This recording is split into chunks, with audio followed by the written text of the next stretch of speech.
Hello everyone, welcome to my channel CS Simranjeet Singh. आज की इस वीडियो में हम फाइनेंस बिल 2023 में हुई अमेंडमेंट्स को कवर करने जा रहे हैं। फाइनेंस बिल 2023 में गवर्नमेंट ने काफ़ी सारी अमेंडमेंट्स की हैं, बट आज की इस वीडियो में हम कुछ मेन अमेंडमेंट्स को कवर करेंगे। वीडियो को शुरू करने से पहले मेरी आप सभी से रिक्वेस्ट होगी कि अगर आपने ये वाला चैनल फर्स्ट टाइम विजिट किया है तो प्लीज़ चैनल को सब्सक्राइब और बेल आइकन को हिट कर लो, ताकि आपके पास जो है इस चैनल की वीडियोस की नोटिफिकेशन टाइमली आती रहे। चलिए आज की इस वीडियो को हम शुरू करते हैं। सबसे पहला पॉइंट है amendment of section 87A। 87A जो है ये रिबेट को कवर करता है। In section 87A of income tax act the following proviso shall be inserted with effect from first day of April 2024। ये वाला जो प्रोवाइजो गवर्नमेंट ने सेक्शन 87 में इंसर्ट किया है, और ये वाला जो है प्रोवाइजो 24-25 का असेसमेंट ईयर से एप्लीकेबल है। Provided that where the total income of assessee is chargeable to tax under subsection 1A of section 115 BAC। ये जो है न्यू टैक्स रिजीम की बात कर रहे हैं। ये वाला जो प्रोवाइजो है ये न्यू टैक्स रिजीम के रिलेटेड है। ओल्ड टैक्स रिजीम में जो है ये वाला प्रोवाइजो एप्लीकेबल नहीं होगा।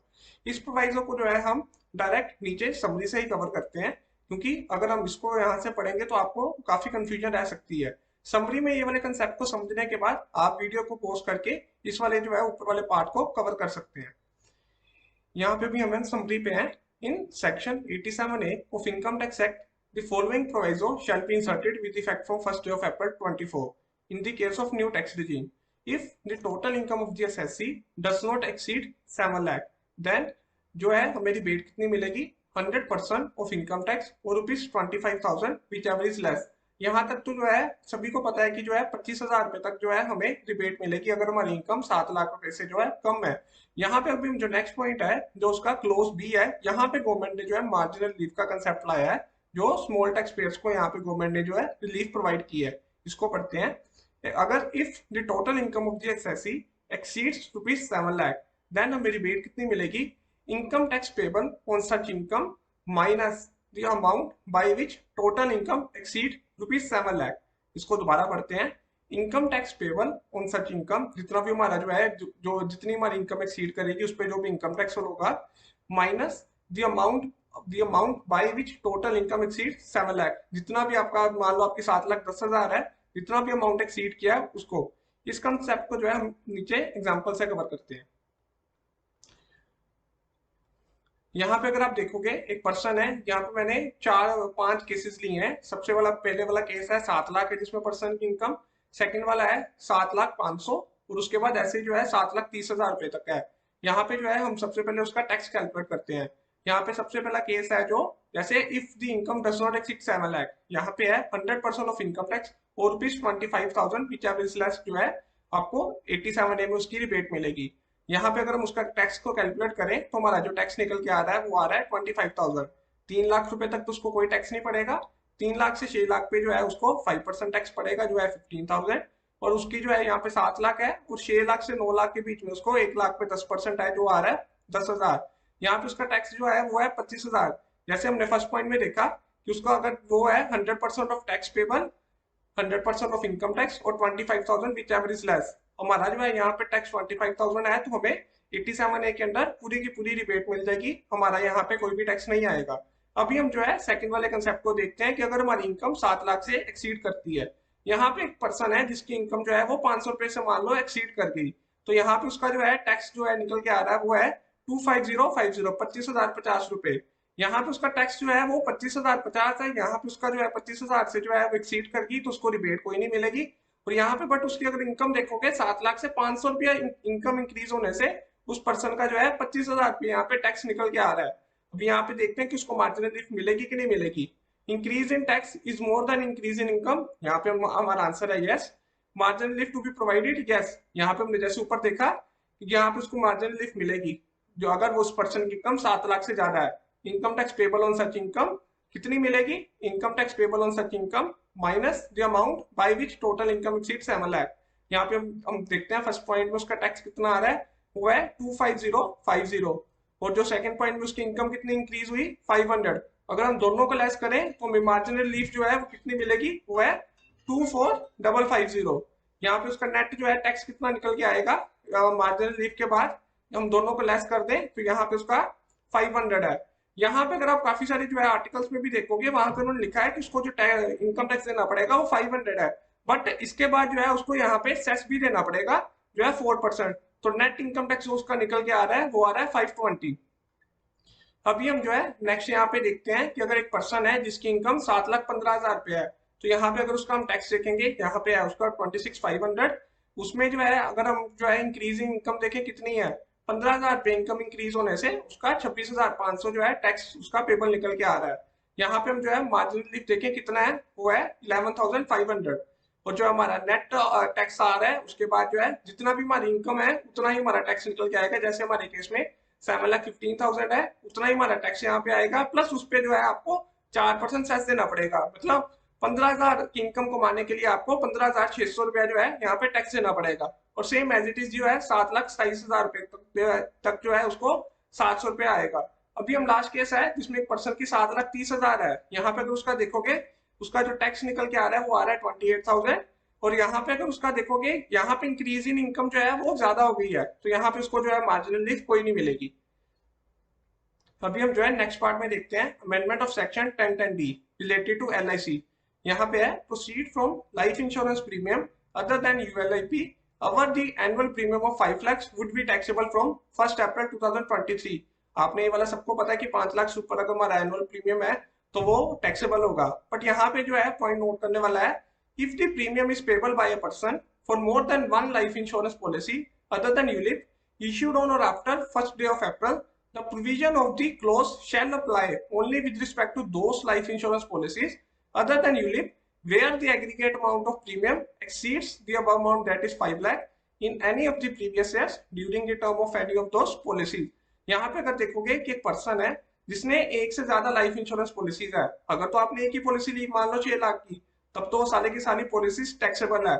बट एक पर्सन है जिसने more than one life insurance policies है, तो यहाँ पे ये चीज कह रही है जिस पॉलिसी का जो अमाउंट वो है 5 लाख को क्रॉस करेगा वही वाली पॉलिसी आपकी टैक्सेबल होगी, बाकी वाली पॉलिसीज जो है एग्जाम्प्ट रहेंगी। इस पार्ट को जो है हम एग्जांपल से कवर करते हैं। एक पर्सन है, उसकी 3 पॉलिसीज हैं। सबसे पहली पॉलिसी पे उसने प्रीमियम पे किया है वो है 2 लाख। यहाँ पे क्यूमुलेटिव प्रीमियम उसका 2 लाख ही है। ये फर्स्ट वाली पॉलिसी उसकी एग्जाम्प्ट रहेगी क्योंकि वो 5 लाख से बिलो है। सेकंड वाली पॉलिसी जो है उसने 2 लाख की फिर ली, अब यहाँ पे क्यूमुलेटिव प्रीमियम जो है वो है 4 लाख का। सेकंड ये भी अभी जो है 5 लाख से कम है, तो ये वाली पॉलिसी भी जो है उसकी एग्जाम्प्ट रहेगी। थर्ड वाले केस में जो है उसने 2 लाख की एक और पॉलिसी ले ली, तो उसका क्यूमुलेटिव प्रीमियम 5 लाख को क्रॉस कर गया। यहाँ पे उसका जो भी आपकी पॉलिसी है वो थर्ड वाली पॉलिसी टैक्सेबल होगी, पहली और दूसरी पॉलिसी जो है वो एग्जाम्प्ट ही रहेगी। थर्ड पॉइंट पे आते हैं, insertion of new section 50AA, the investment made on or after first day of April in market linked debentures और specified mutual fund, यहाँ पे जो है वो डेट वाले हैं, irrespective of their period of holding shall be taxed as short term capital gain।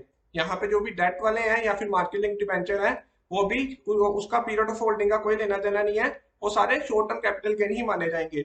अगर वो शॉर्ट टर्म कैपिटल गेन माने जाते हैं तो उसका जो भी टैक्सेशन है वो नॉर्मल स्लैब रेट के अकॉर्डिंगली ही होगी। नेक्स्ट पॉइंट पे आते हैं, amendment of section 43B।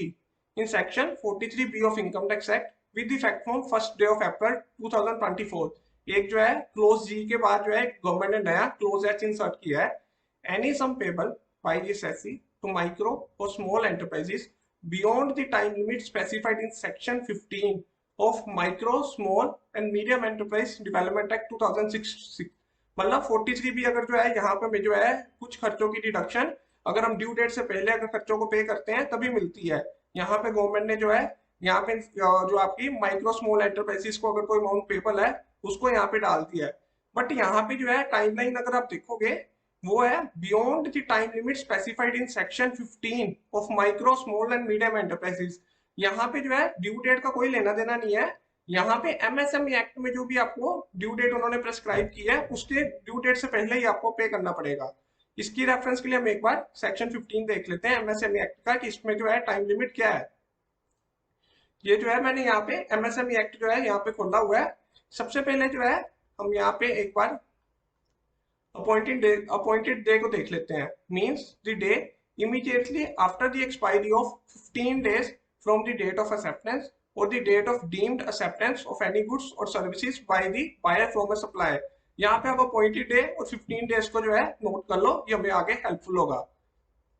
अभी हम जो है सेक्शन उस पे आते हैं 15 पे।